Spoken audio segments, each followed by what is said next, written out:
144 वर्ष बाद में महाकुंभ का आयोजन हुआ है और भक्त तकरीबन 10 करोड़ लोगों ने अभी स्नान कर चुके हैं और भी ग्राफ बढ़ता जा रहा है। क्या कुछ कहेंगे आप? यह अद्भुत है। भारतीय सनातन संस्कृति इतनी अद्भुत है। जिस सनातन संस्कृति में हम सब हैं, ये गौरव की बात है कि 144 वर्ष बाद इस महाकुंभ का आगाज हो रहा है, जो भव्य है, दिव्य है, एकता का प्रतीक है, सामाजिक समरसता का प्रतीक है, सबको एकत्व करने का प्रतीक है। और अन्य जितने भी दुनिया के मजहब हैं, उनमें इतनी संकुचित स्थिति है कि वो कहते हैं कि अन्य लोग काफिर हैं, केवल हमारे ही अपने। और हमारे सनातन धर्म की महिमा देखो, स्टीव जॉब्स की वाइफ भी आकर के कमला बन जाती हैं, वो भी डुबकी लगा लेती हैं, फ्रांसीसी भी डुबकी लगा लेते हैं, अमेरिकन भी डुबकी लगा लेते हैं। और हम उस सनातन परंपरा से आते हैं कि दोनों हाथ फैलाकर पूरी दुनिया का स्वागत कर रहे हैं कि वसुधैव कुटुंबकम, आइए आपका महाकुंभ में स्वागत। अच्छा, बागेश्वर धाम जी, आप बागेश्वर सेना एक आप लोग शुरू कर रहे हैं, क्या विस्तार रहेगा, कौन कौन होंगे, कहाँ तक सीमित रहेगी? अभी इस बार हमने 19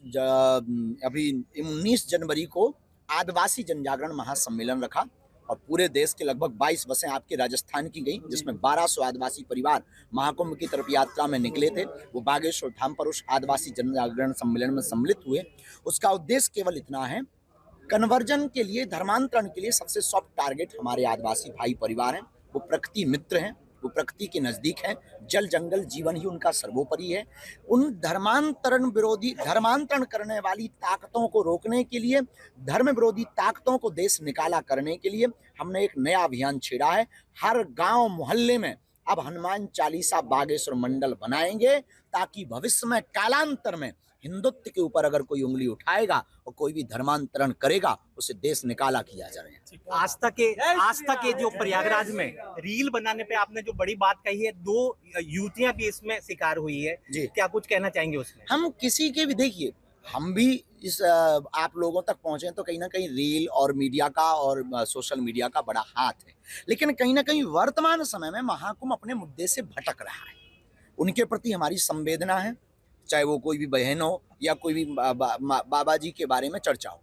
महाकुंभ इस बात के लिए लगाया गया कि हमारी संस्कृति का प्रचार हो, हमारे सनातन का प्रचार हो। और भी तो साधु संत हैं, केवल वही युवतियों पर क्यों महाकुंभ की रील टिकी हुई है, वही बाबा पर क्यों टिकी हुई है? वहाँ रिसर्च का केंद्र है बहुत बड़ा। इतने 40 करोड़ लोगों का मैनेजमेंट कैसे हो रहा है, इसका बहुत बड़ा मुद्दा है। ये रिसर्च का बहुत बड़ा विषय है। इतने साधु महात्मा आते कहाँ से हैं, जाते कहाँ हैं, अखाड़े कितने हैं, संगम का महत्व क्या है, हम हिंदुत्व पर काम कैसे कर सकें, कन्वर्जन कैसे रोक सकें, और जो चले गए उनकी घर वापसी कैसे करवा सकें, और भारत को हिंदू राष्ट्र कैसे बनाया जा सके। महाकुंभ इसके लिए रखा है। और हमें लग रहा है कहीं ना कहीं महाकुंभ अपने उद्देश्य से भटक रहा है।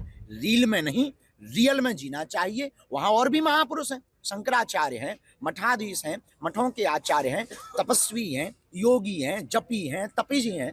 इसलिए हम कहते हैं कि जिंदगी में रील में नहीं, रियल में जीना चाहिए। इसलिए हमने कमेंट किया, पर उन बच्चियों पे कमेंट नहीं है, उन लोगों पे कमेंट नहीं। उनकी कोई गलती नहीं। उनकी क्या गलती है? विचारों की गलती उनकी है जो महाकुंभ के उद्देश्यों को भटका रहे। अमर उजाला जीवांजलि के सारथी की मदद लें और महाकुंभ में स्नान जरूर करें।